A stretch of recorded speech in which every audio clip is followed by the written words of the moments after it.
Welcome to the Emily the Mystic Show. You're about to walk through a portal that leads to all things mystical, magical, spiritual, and supernatural. I'm your host, Emily. I'm a spiritual mentor, an Akashic Records practitioner and teacher, an intuition development coach, and a galactic channeler. If you're an old soul on a self-discovery and healing journey, you are in the right place. We'll be diving in deep to some of my favorite mystical topics, including manifestation, past lives, the spirit world, energy, and so much more. Get ready to embrace your inner mystic and live your most authentic life possible. The portal is now open. My dear listener, welcome to a very exciting human-designed and through creativity-themed podcast episode today with the incredible Bella Solanot. She is the co-founder of OOOM Media and a passionate creator, producer, podcaster, and spiritual mentor with insatiable curiosity, dedicated to living authentically and joyfully. She thrives on deepening her knowledge and sharing it with others through writing, speaking, and coaching. Bella co-hosts the Out of Our Minds podcast, where she explores spirituality, consciousness, and self-development in a highly relatable way. Her mission is to help others embrace their true selves, tap into their own innate wisdom and power, and confidently forge their own paths. By blending the modalities and tools of human design, breathwork, and creativity, Bella shakes us awake to the divinity within while setting an example of authentic living, inspiring others to pursue their highest potential. Yippee! Welcome, Bella, to the show.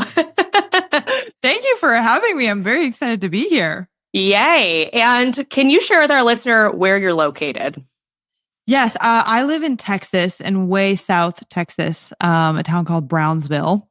Very cool. Great. I love it. I love Texas a lot. I've been here for a couple of years now. I lived in LA before that, and then Boston, and then a bit all over. My so cool. Of where I'm from is like more complex, but yeah. Great. Well, we'll get into that a little bit today. But so we can get to know you better, I always have to ask, what is your astrology, sun, moon, and rising, and your human design type? Yes. Okay. I love it. So I'm a Capricorn sun, Sagittarius moon, and Sagittarius rising. And then I'm a generator 1-4, sacral generator. So sacral authority, not emotional. Fantastic. Well, I love this podcast always ends up working out with in alignment with the astrology of the year and the time. Because when this episode comes out, it will be Capricorn season. So this is your time to shine. Yeah. What does that mean to you? What does Capricorn energy mean to you?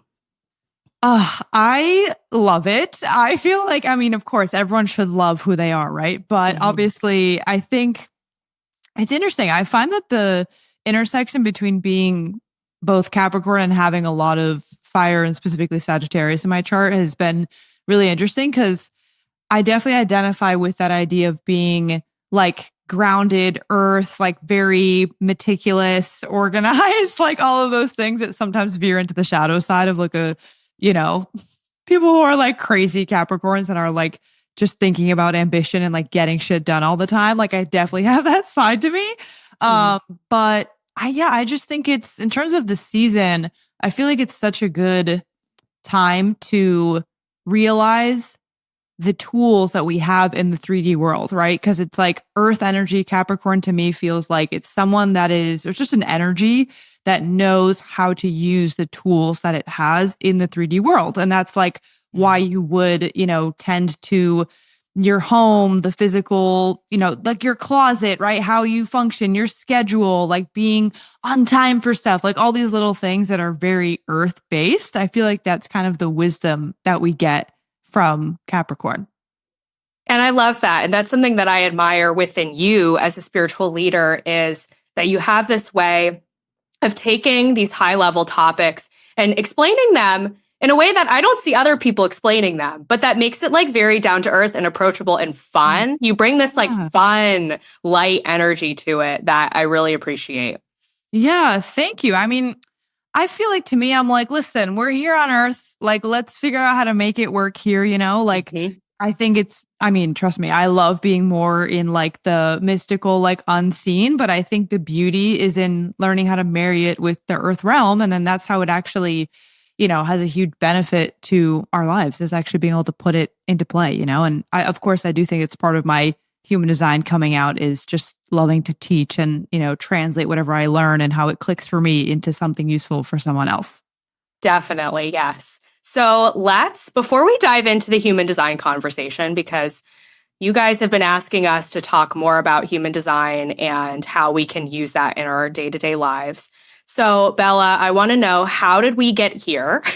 How did we get into it? Did the spiritual exploration start in childhood? Did this start later in life? How did the human design come in? Whatever you feel guided to share, I would love to know. Yes. Oh, such a good question. It is so interesting how different everyone's path is, because everybody finds a different entry point. There's like a different catalyst for everyone. And I find it so interesting. And yeah, for me, it started more later in life, if you will. I mean, I'm about to turn 28. I'm not like by any means like an elderly soul that's got this long life, but for in my timeline of that I've been here, I had my spiritual awakening, which means I had this very profound moment, totally sober, just on the beach, hanging out alone. I'd been reading this great book called something about, I forget the actual title, something Recipe for Happiness or something by the Dalai Lama. And I had this moment of just feeling totally connected to everything around me. I was looking at the ocean and at my own body, and I was like, wow, I am that, it is me, like all is one. I felt what that meant. It was very profound. Anyone who's felt that connection to the universe, like you can't miss it. It's a beautiful feeling. And that kicked me on really the specifically spiritual side of it. Before that, I had started to develop just like a very curious, healthy skepticism about me, which led me to just essentially researching and like asking questions about the systems that were in place that most of us have been taught to just accept. And I just started to question them, which was great because it tuned me or it really opened me to being able to let go of previous ways of thinking. And I think a spiritual awakening is really just your own ability to abandon a previous reality, right? That you thought was all that there was. And then all of a sudden you're like, oh my God, everything is different, right? And I'm creating this also at the same time.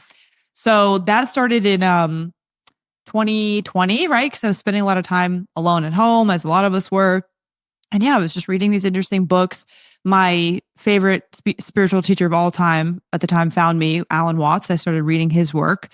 Anyone that knows me vividly would know that I just really connect with him a lot. We share the same birthday, and I just feel a big resonance with him as a teacher. And his work, man, it just did something. I mean, it resonates with so many people. He has a way of speaking and teaching that is just, it really hits your soul and it simplifies things and it's fun and light too. So I'm very inspired by his work. So long story short, that was kind of the spiritual awakening in 2020. And that led me on this path of having a side hustle, eventually quitting my job in early 2022, taking that very scary leap from the safe 9 to 5 to the terrifying, crazy world of entrepreneurship, which I know you're nodding and you're like, yep, I get it. And that in and of itself is very spiritual, right? Because you confront all parts of yourself, right? It's both in work and in life, because any meaning that you're making out of success or money or how things are going, like it's a direct mirror into your inner work. So I basically just started to cultivate this way of being, of following my excitement. I knew when I first read my human design of being a generator that was important. And I discovered that in 2021 when I was working with a coach, and she was like, oh, let's look up your human design and like see how this helps us. And I learned generator. I really didn't know what it meant other than like just follow that highest excitement. And that's your roadmap. And I really just kept doing that. I kept doing that. And that helped me to iterate on and let go of things that weren't working, to pivot into new business models. I'd been podcasting since 2020. And then basically in 2023, midway through, I started a podcast with my best friend, Nikki, who I had met online. And that was a huge ego death because I had my own show, but it just wasn't feeling right. It was just like not the right placement of all the things. So I let that go. It was terrifying. I started this co-hosted show called Out of Our Minds. And that was insane because it really started to it was a total surprise how quickly it started to take off and how much it just felt right to be in that co-creation with this wonderful woman, Nikki, who is my business partner now. And so the through line here is just excitement, right? Excitement. What is really leading me to that? On top of that, I was aligning more with my human design on purpose. So I knew that I was a 1-4. And that meant, okay, I have this internal self as the one line that likes to research, is very curious, loves to learn, kind of like bookworm academic type. And then the 4, that's this opportunist people person, essentially wants to share what it knows with the people closest to you. And bringing that together is this teacher type, right? They'll call it like the omniscient teacher or just like the investigator people person. And in the fall of last year, I was getting much deeper into human design. And actually, it was Nikki who told me, she was like, you're really good at explaining human design. Like, would you incorporate that into your business? Would you do the certification program and actually make it a part of your work? And I was like, oh my gosh, yes, because this ticks all the boxes. It excites me, right? I feel that big, like visceral gut expansion. It hits on how I learn, how I express, right? How I like to be in my own little bubble learning about something and then bring it out to the world. And I was like, okay, like this just makes sense, right? It just feels right. Even though it was kind of new, it was a question of like, okay, is this like a pivot? Like, how do I bring this to my audience, right? Like all those questions of how you make it work. But I just trusted that and followed it. And boy, am I glad I did, because it's been a huge gateway to just me as a spiritual teacher and a mentor and a, just public figure, if you will, of just being able to like expand into my own knowing. And what's so interesting about human design is like, especially when you are using it as a modality, when you're like coaching or teaching, it's like, yes, there's the human design, like quote unquote expertise portion that you're bringing, but you're also at the same time learning more about yourself and what you're meant to do. So I've actually become like even less attached in a way to like the labels and like what is the thing that I'm teaching. And it's more honoring what my soul is here to do. So long story short, that has brought me to this moment where, as you read in the bio that anyone could find just by looking me up, is a mix of all the things of podcasting like you, sharing my voice, being just a teacher of these incredible spiritual truths as I learn them and experience them, doing coaching, writing, being creative. Like for me, it's just an ever evolving journey of, really honoring what my soul came here to do. And I take that both very seriously, and I also make it very fun, because that's just part of my essence, is I want to have fun and play. And there's definitely like a childlike portion of me, which is a gift, right? In human design and all the things. So essentially was following those inner voices, because we all have those, right? It's like that little, either it's a guide, right? Speaking to you through intuition, or it's just a gut feeling, a splenic intuition. Like there's these whispers, and I just feel very grateful to my past self for listening to that. And that's the strategy. That's it. That's how it's done. So that's how I got here to this moment. I'm obsessed with all of this. And I love how you are such a model for listening to the intuition and following where you're guided and learning about yourself, while also not being afraid of teaching others and showing the way at the same time. So my question for you is, because I will share my thoughts on this, but I would love to hear, and this is going to sound like a basic question, but I feel like it also opens a doorway into better understanding of this. Yeah. How would you describe human design in your own words? Okay, love. I get chills when people ask me this, because what you're pointing at too, by the way, is like, there's no one size fits all way to approach anything. And it just, as a side note, it's cool because this is why we can have hundreds and hundreds of people teaching the quote unquote same modality, but we're all bringing it like through our, paintbrush. So you get to make it unique. So I love that. But I would describe human design is a GPS, a system, a compass to understand yourself better. And that self piece is like this capital S thing that is, there's something there of your true nature. And understanding ourselves is such a pathway to understanding the bigger picture, the universe. Because when we say, who you really are, it's like, yes, there's sort of the costume, the fun personality, the little quirks and things that we're here to play with on Earth. But yourself is also this infinite being, like is this thing that is pretty hard to pin down, because you're not supposed to pin it down, right? It's it's limitless, it's boundless. And I think that human design gets us closer to understanding what that essence really is. And I also like to say that it's kind of a gift that we were given, right? It was a channeled modality that is also now being proven true in different ways in terms of like the scientific things that it started to posit. And yeah, it's a gift so that humans can understand who they are, what they're here to do, how to best function so that they can be more like they really are, which is the light, right? To be the light, to emulate, the creator, God, universe, intelligence, etc. And yeah, more practically, because that's like the fun, like part of it. But practically, it's a tool to help you get into alignment, to make decisions that are going to have life do a lot of heavy lifting for you, right? So getting more into flow over force. It helps you to understand how to best function in relationships, how your emotions work, how your mind works, right? The different strengths that you have inherent to you. It also really helps you understand your shadows and the things to kind of quote unquote watch out for, but to look at as opportunities to become more you.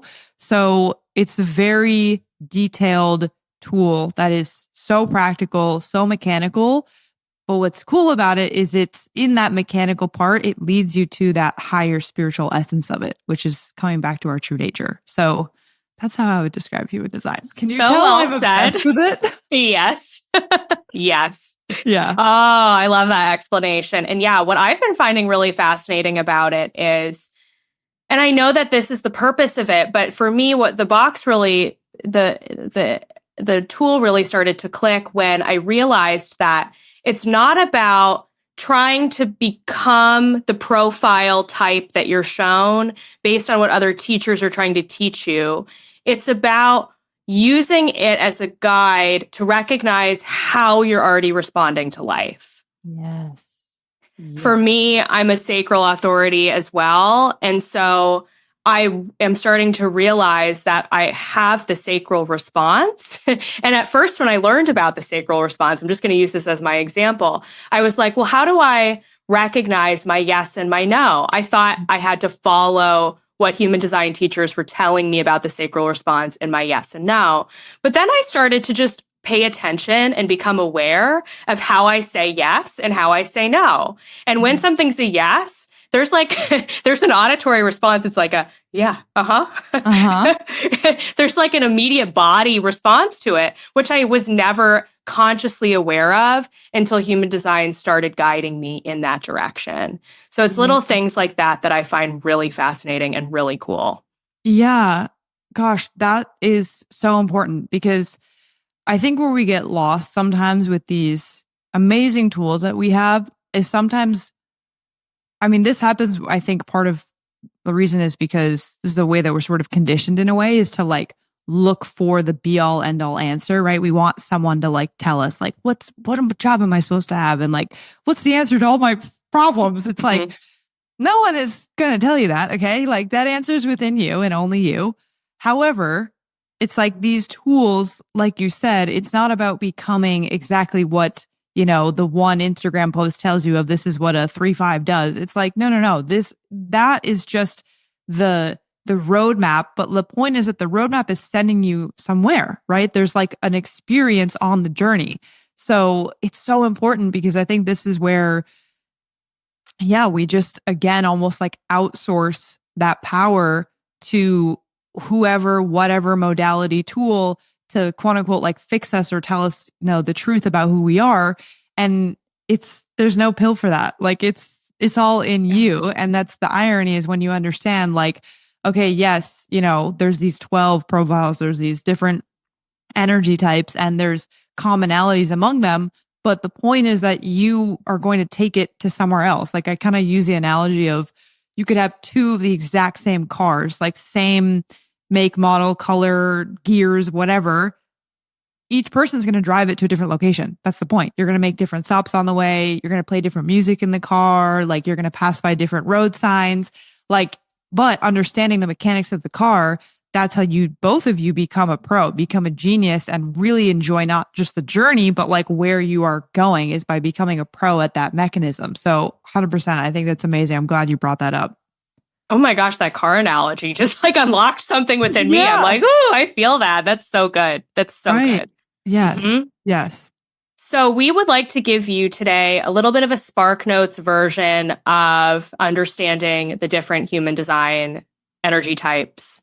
So Bella, can you walk us through the generator, manifesting generator? Just go. Just take it away. Yes, send it. Okay, I got it. Okay.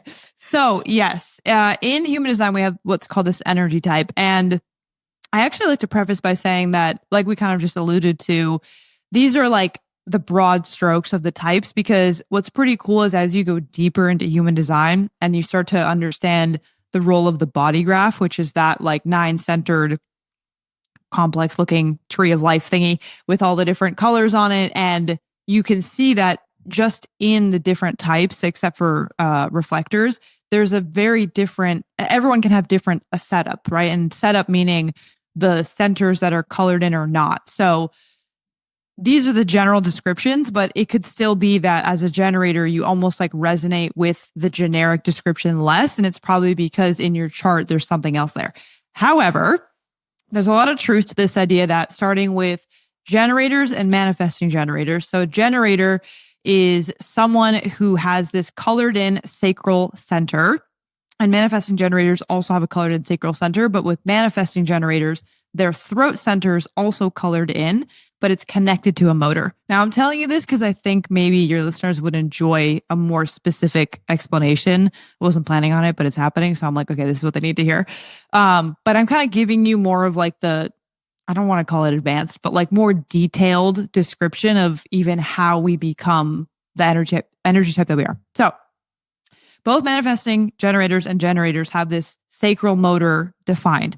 And this is huge because this is why there's this whole idea of following that excitement. It's because generators and man-gens really have this capacity to look at life as like that buffet line or like this just presentation of what's possible, and to listen to when that gut says yes or gets excited, or you have this like visceral feeling like you're literally being pulled toward it, right? Everybody has a different feeling, like you said, of what's a yes in your own body. And there's kind of like different, you find like on TikTok sometimes there's these like tests for your sacral of how to find out your own yes and no. And those are all just like little ways to realize that you have this mechanism built into you. So what's built into you as a generator or a man-gen is really operating from that gut excitement, and it's a motor, right? So it's this thing that literally revs your engine. And that's why then you'll be able to like, work all day at it or just dedicate your life to it because you're just so in love with it. And there's a literal physical response to that thing.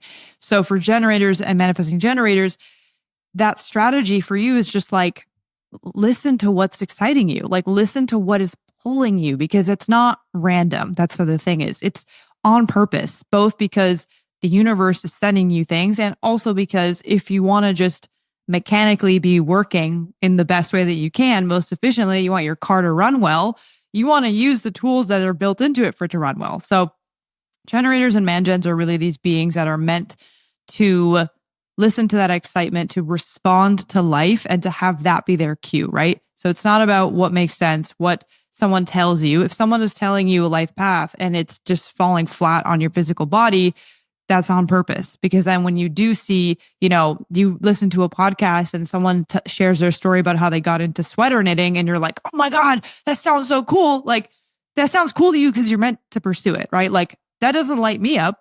And it doesn't mean that it's like bad because it doesn't. It's because it's not for me, right? There's other things that light me up. So that's generators and man-gens. I will add for manifesting generators, what's cool is you also have this dynamic of the throat connected to a motor center, which in plain terms essentially means having kind of like a faster ability to pivot and start things, because the throat governs manifestation and taking action. So it's like, if that's connected to a motor, imagine that there's like this consistent flow of when something's like revving your engine, for example, then you just go and sort of start it and do it. So man-gens kind of tend to be described as like the multi-passionate, multi-hyphenate, or like pivoting a lot, or like, starting different things and somehow bringing them all together. So that's like the little extra flavor for man-gens. Then you have projectors. And projectors are cool because they have an open sacral center. So immediately there's this difference where instead of that motor always being on and revving for them, they're kind of more like riding the waves of other people's sacral motors. Because of that, there's this built-in concept of projectors being like these seers, like the bird on the branch analogy is a common one, where yes, you can fly down and like play with all the animals down there, but then eventually you pull back, you retreat, right? Both to rest and restore, but also because that's where you get your very unique perspective, right? Imagine if you don't have constant access to this sacral motor, you would actually be able to understand a lot of wisdom about how to use that well.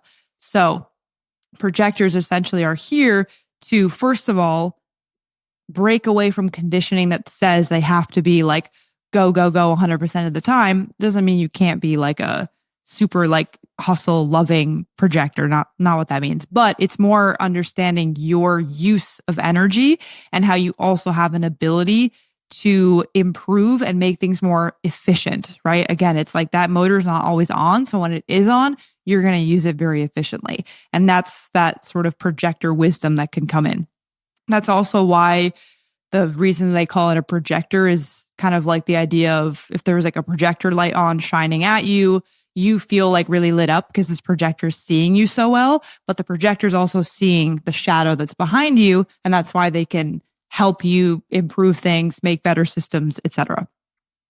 Projectors in and of themselves can have a lot of different like ways that their energy centers look. So that's why, again, within the types, like there's a lot of, difference and variations. But essentially the common ones is like splenic projectors, which are run by just that like splenic instant intuition of more like an instinct, not an excitement, but a ping that drops in. And then there's sometimes emotional projectors. You can also have what's called a self-projected projector, which is like essentially they make decisions by talking things out. And then there's like mental projectors and these different types. But all of them really have in common that you're just going to have more openness in general because of that sacral center.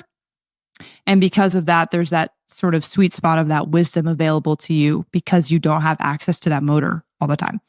That's the generic. I want to like say more, but I'm like, okay, this could be a whole rabbit hole. So I'm going to keep moving along. Okay. So then you have manifestors, and manifestors also don't have that colored in sacral. So the sacral is open, but what's cool is they have the defined throat connected to a motor. So for example, it would be like seeing on a chart, the throat center connected to the emotional solar plexus, but the sacral is also open. And that's what makes them a manifestor. So what's cool is you have this sort of like big burst of energy that comes in where they get excited about something, they have a motivation, emotional clarity on something, and they are able to act on it in that moment and are very like truly self-provided, if that makes sense. Like the other types, there's a more built-in element of sort of responding to and letting life be a part of your decision making. And for manifestors, technically, it's like they almost don't need that. Like, yes, they get feedback from life itself, of course, because we all do. But there's this kind of idea that they just like initiate and get things going. And manifestors are like the conductor of the train. They're going, you want to jump on the train, cool. You don't, that's fine, stay behind. And again, noticing that because of that open sacral, that relationship to energy is going to be a bit different. There's kind of this idea of like rest also being important, but in bigger chunks. So a typical manifestor thing is like going ham for like a few months at a time and then retracting. And that's like a big sort of like that wave is bigger. And that's why I'm speaking to like the energy centers part, because it kind of gives you more why behind that. So that's manifestors. And the one thing I would add too about manifestors is there's a big karma, if you will, of really owning your energy and how big you are of a person. And the fact that your aura is more what they would call like penetrating, or they'll say it's like quote unquote repelling, which we associate with being like a bad thing. But what that means is more just like you got powerful energy. Like you are very set in what you're meant to do. You don't need to ask permission. Like you're just a big freaking ball of fire, like go and do your thing. So of course that's going to come with your own sort of life lesson of learning how to embrace that. Okay. Then we have the last one, which is, right? We did Generator, manifesting, generator, project. Yes. Okay. Then there's reflectors, which are very cool because, I mean, they're all cool, but reflectors are cool because they don't have any centers colored in. So they're kind of like these walking antennas for every, archetype of energy, if you will. So their body graph looks completely white and blank. They still have activations of gifts and stuff, but none of it ever becomes a full channel. So it's all open. So reflectors have this, number one, very cool ability to literally reflect life around them. So they're very rare. I think it's like 1% or something. I don't really know who came up with these percentages, but this is what we go with. And if you meet one, it tends to be like you will really see yourself in them. So they kind of say, like, if you meet a reflector and you feel like you judge some sort of aspect of them, it tends to be like maybe that's something within you because they are completely open and are going to reflect that energy back to you. Because of that, they really have this high potential for just so much wisdom and understanding the world, the dynamics here, the shadows of this world, because think about a completely open system is going to be able to take in that information and is really going to be able to understand the truth about it because they don't always have it going on within themselves. So reflectors have that sort of life path difference in a way where, yeah, they're really meant to let life like carry them and show them all the different things that are available to them. They really are like, just have such a high propensity for wisdom in the sense of really understanding people. And yeah, they're a mirror. They're a mirror to the world. So it's a very just like special task, if you will, to take that information in. But also that's how they end up finding their own sense of self, is to have that patience to wait the lunar cycle, to wait a month roughly. It's more like waiting the lunar cycle, because the side note fun fact of that is because that's then the moon will have traveled through all of their activations in their graph, and then they'll have like a better idea of what feels right for them. So there's like a very big key to like patience and like waiting a cycle before they make big life decisions. So that's the gist of all the types. Again, there's so much uniqueness that can come within them. And that's why obviously there's like layers to human design. That's why people do human design readings. So someone can actually be like, okay, but you have this going on. Like, yes, you're a projector, but you actually have a ton of definition and all these motor centers colored in. So you're not like a typical projector. You're more like this type of thing. So that's the overall. I'm just captivated totally by that explanation. I'm like, yes, tell me more. I have now so many nuanced questions to ask you in addition to that. It's just absolutely fascinating to me. And I feel like helps us understand too how we act together as a collective, like not just within yourself, but also the relationships that you have. Because if you know that, oh, my parents are both projectors, and then my sister, this is my literal life example, by the way, my parents are projectors, my sister's a manifester, I'm a Mani-Gen, I can kind of understand how my family unit runs and flows based on that energy.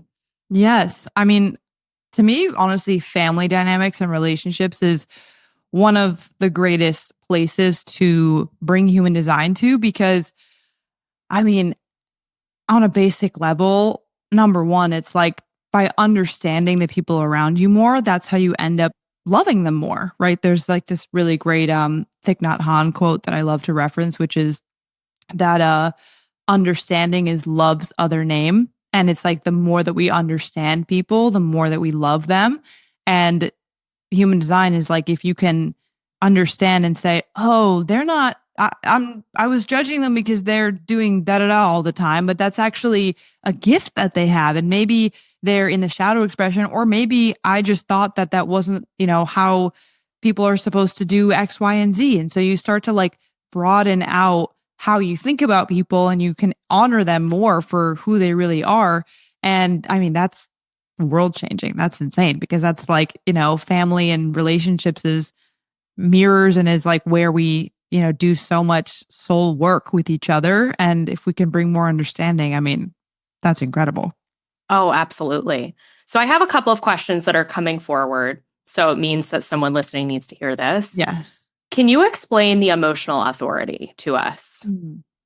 Yes. Yeah. This one has a lot of questions, because I think, again, in our society, if you will, with just stories and conditioning and all these things, is like hearing that your emotions are supposed to guide you, you're like, I'm sorry, back up the phone. Like, how is that possible? Like, how am I supposed to make decisions emotionally? Like, literally everyone says not to do that, right? The Stoics, Marcus Aurelius told me to never use my emotions. You're like, what the fuck? Wow. Yes. And so I get it. But essentially, emotional authority is this beautiful gift that has you see how emotions are, first of all, something so sacred to the human experience, right? It's like this ability to oscillate between this like happy, clappy, seeing just life through rose colored glasses, and then also dipping down into those like lower feelings of maybe sadness or just like like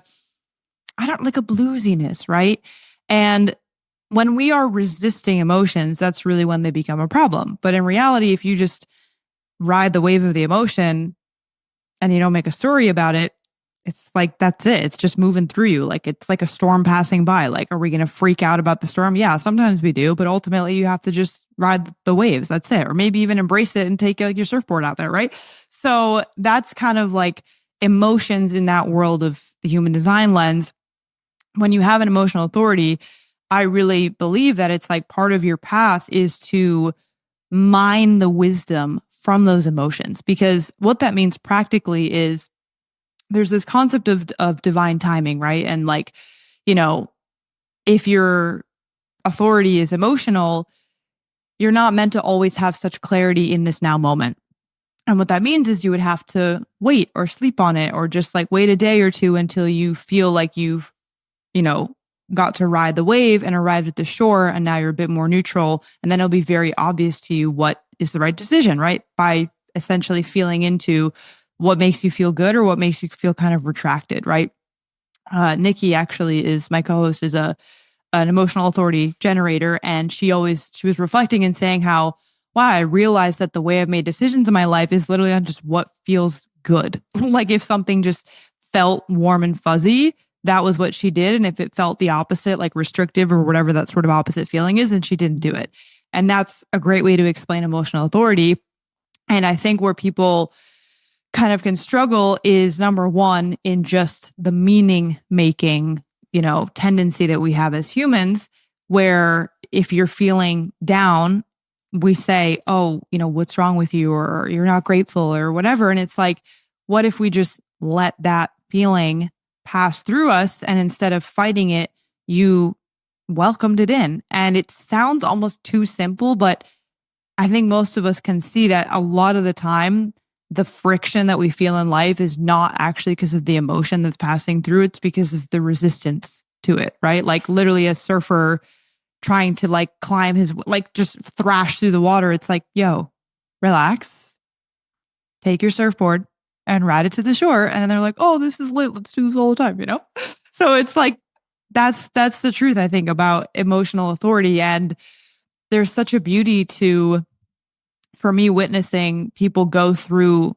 that shift where at one point they were just resisting emotions and making so many stories about it. And instead welcoming them in, and also even considering that the divine, that higher power, maybe is giving this to you for you. Like maybe the divine wants you to have a blue lens on the day today, and that would help you to soften. And maybe then the meeting that you do or the session that you hop on with has a bit of like a softer energy to it. And maybe that's exactly what your client needed. Like you never know, right? So it's those types of things that maybe these aren't blockers to our life, but are enhancers. And then for decision making, it's practicing patience and divine timing and trust, right? Because if you have to wait to make the decision, that must mean that you're not meant to know right now, but you're meant to know tomorrow when clarity arrives. And then maybe something else that we don't know because we can't plan it is going to fall into place, right? Or the person that offered you the role that is like even more excited because they had to wait, like these little things that we don't know.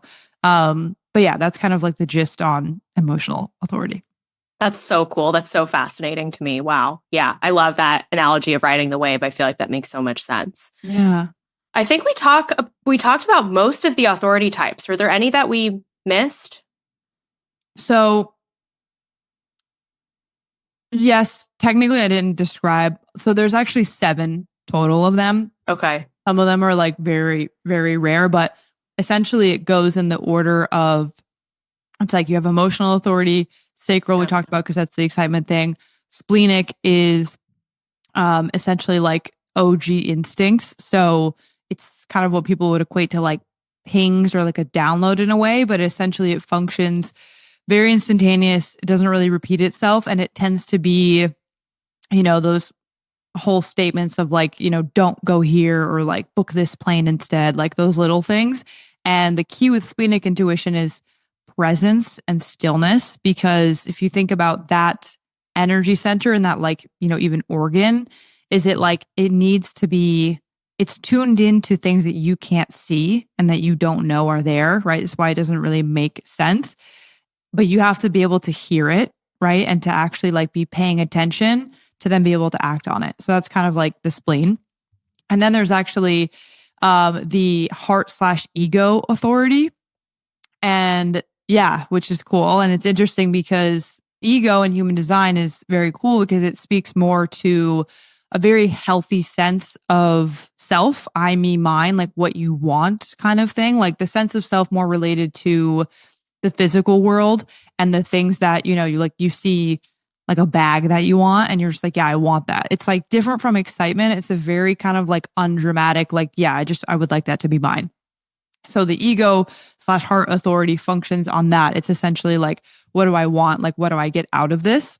And it's interesting because when you're doing that from a soul place, you start to give yourself permission for just being motivated by those more like physical things. And that's really what that heart ego authority is meant to teach us too, is that it's healthy to want material things when it's coming from that soul place. Like there's, a wisdom to that 3D world, kind of like what we're talking about at the beginning with Capricorn stuff, is like understanding the real role of like money or material goods and using those for a high expression.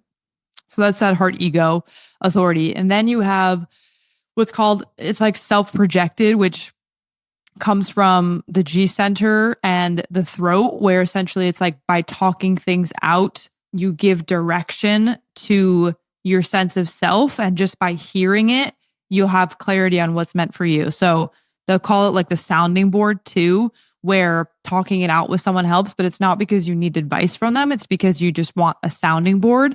And then you'll be like, oh, okay, that makes sense. Which a lot of us can identify with that, where it's like, can I just like talk something through with you? And you're just like talking, you're like, okay, thanks. I don't need your advice. I understand now. That's kind of how that one works. And then you have mental, or sometimes I'll call it environmental, where it's kind of like whatever makes sense to you and your way of thinking is how you make decisions. So it's cool because ironically, it's like sounds similar to, a traditional advice on how to make decisions is like mental and logic, but these people are kind of using their own form of logic and whatever just like has like a resonance in their mind. And then you would have reflectors, which is the moon lunar authority. So waiting the 28-day cycle and kind of being like carried by life and then making bigger decisions off of that. The day-to-day stuff is just like, just go with the flow. Like it's not consequential. Just pick matcha and then coffee tomorrow. You'll be fine. Oh, wow. Yes. Thank you for taking the time to explain all of them. They're so cool. And I just feel like it would just be a dream world to live here on Earth where everyone can be in a role and work in a job, a career, an opportunity that aligns with their type. I just feel like that would be so life-changing for everybody. Truly, truly. I mean, I think we're getting there in a way. It's like, human design, originated in like the 80s. So it's only been here for a bit and now it's really like taking off. And I mean, this, it's like, there's a huge collective rise in consciousness happening. It's incredible. And more people are waking up to these tools, are waking up to themselves. And yeah, it's very exciting to see it also kind of become like mainstream here and there. Like, I don't know if you've seen every once in a while, there's like some big like Instagram page or news outlet will be like the human design of da da da. And you're like, it's happening. Oh, absolutely. And I have a question for my projector friends out there, because as a Manny Gen, I tend to attract a lot of projectors into my life because they love the sacral energy. So they come in and I help them get revved up about their activities and excited about their passions and all of that. And I find that for the projectors out there who want to be that guide, be that mentor for others. However, trying to fit that energy into entrepreneurship is exhausting, I find, for a lot of projectors. So do you have any advice or guidance for a projector interested in entrepreneurship? How can they live in alignment with their authority in a way that feels good and resonant without being too exhausting? Yes, such a good question. Okay, so I have two things coming through. One is, I think what can be exhausting and tiring is often when we are trying to fit a mold of something that just doesn't work for us. To that end, with projectors, there's actually a huge piece of being a projector, which is essentially noticing where you are doing things because you're kind of like trying to get approval or trying to, just have like people accept it, if you will. And I think as an entrepreneur, what's really powerful is to give yourself permission to break away from how other people have done things. And the thing about a projector is it's not like you can't, it's not like you don't have energy to like do work and stuff, right? It's about how you're doing the work and finding the things that support you overall. Because there's examples of, projectors, like famous ones that are, we would consider them like, oh my gosh, like they're, hustling and whatever. But the truth is that they're doing it in a way that's like informed by how they feel it's right for them. So they're using their own authority, whether they are aware of it or not, to make decisions on how to best create or work. So I would say disregard all like the rules or paradigms around how people tell you to be as an entrepreneur, how to run a successful business. Like, yes, get advice and like learn about different ways of being that inspire you and ways of creating success, but run it through your own filter and run it through what actually feels like it would work for you. And also just remember, like, anything is fucking possible. If you want to take 3 days off of the week to just rest and be more in your like projector tinkering mode and like doing more sort of like back end behind the scenes work, why can't like create that, right? And it's like, that's where you have to expand your mind to know that there's so many different ways to run a business. And yeah, I think what would be tiring is trying to fit the mold of something else. Because at the same time, you could be a projector that actually wants to be very forward facing all the time. And your version of, being more on the back end, it just looks different. Maybe you're doing one-on-one sessions and you're just trusting your channel and your intuition to see how this person can improve this, or like you can see these truths about the person that they are not seeing. And that's your version of like your projector magic. So that's one thing, is just, like throw out the rules and just decide how you want to do it. And I would say, I'm trying to think of, I know a couple of projectors that are like Jenna Zoe, she's like huge. I got my human design certification from her, and her like, it's not her assistant. She like co-hosts a podcast, this girl named Taylor. They're both projectors, and they'll talk about on their podcast how they run their business because they are projectors. So I'm bringing that up to say, if you can find examples of people that have said, or that they're a projector, like listen in on how they run their business and their life. And I remember finding out that I'm pretty sure Casey Neistat, who is this like very famous YouTuber, he's kind of like the vlog father, people call him. He's like massively successful public figure, and he's a projector, I think, if like the public birth data is correct.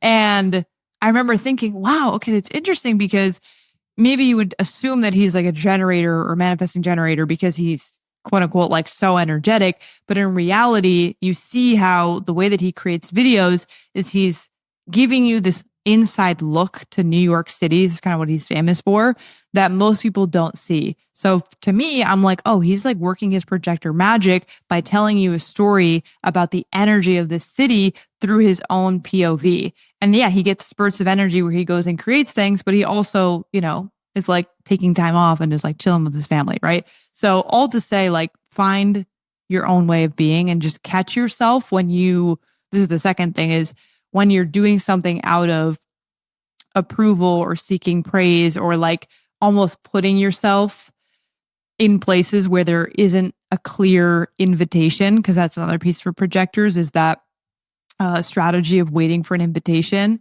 and really noticing where you are preemptively placing yourself where you haven't been invited. And I don't mean that in the sense of like you can never share your gifts if someone doesn't ask for it. However, there's a very smart move in setting up your business, whatever you're doing, where you make it known what you provide, like what your gifts are, your offers, whatever it is. And then you trust the process of people applying or reaching out, or you want to write a book, and write the freaking book, like that thing going if you feel like you've received guidance to start it, but then play with how you make it happen. And that's where that piece comes in of trying to fit yourself in a different mold than what you're meant to do. And the more you believe in your mold, that's when you'll see those things actually start to come through.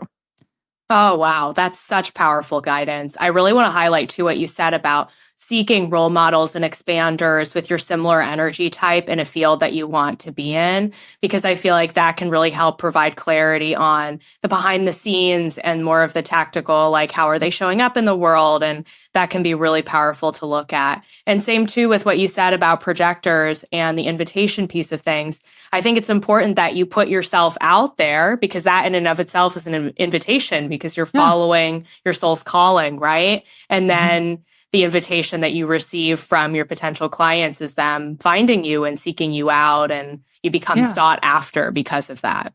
Yes, 100%. Yes. Perfect. Love it. Is there anything else that we didn't touch on today in the human design conversation that you think would be important to share? I mean, something that's just been really alive in me lately is I just love reminding people of how just whole and like perfectly crafted you are as you are. And something I've been really feeling into is how incredible it is to know in your body and soul that you came here as a whole being with a mission, and that, you know, this conversation of human design and this whole tool, again, like I said earlier, is a gift so that we understand that this was on purpose. Like you were chosen and you were crafted with such care by a loving creator. And I just want people to know, like, to just get curious about what your reality would be like if that was true, because it is. But if you were to feel it to be true, what would open up for you? And whether you feel that to be true through human design or some other modality or just whatever it is that you get excited by, like, start to live life with the assumption that you are here on purpose and you have something to give, something very important and unique to give. And the more that you individuate yourself and you bring that energy back into yourself to honor what you're here to do, it's going to solve a lot of the quote unquote problems that you think are there and bring you into a state of being that is just peaceful, loving, expanded, satisfactory, connected to all the things. And yeah, I just feel that very hot reminder coming through of like, you're here for a reason. Like you have all the tools, right? On this podcast, you have Emily teaching you so much about being a mystic, intuition, connecting with yourself, the soul. Like you have everything that you need. You have everything you need. My full body chills hearing that. I just love hearing you're expertly crafted to be here. Yeah. You're expertly crafted. Like you don't need to change yourself or figure things out or perfect yourself. Like you're already crafted. So lean into that. Magic, pure magic. Yeah.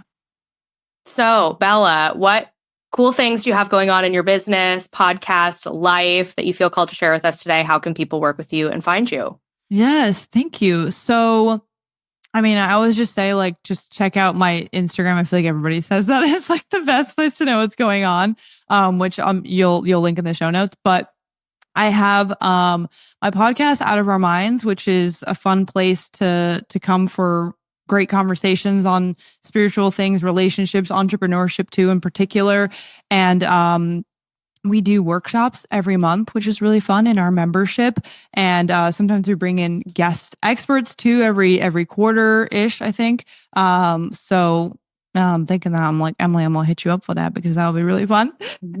And what else? Yeah, I do human design readings. I do human design coaching. So I am currently offering like one-off readings where you get a full breakdown of your human design. You get a really beautiful PDF to come with it. It always has channel guidance in it. And I always use the modalities of breathwork and meditation too. So it's really a like a holistic approach to human design. And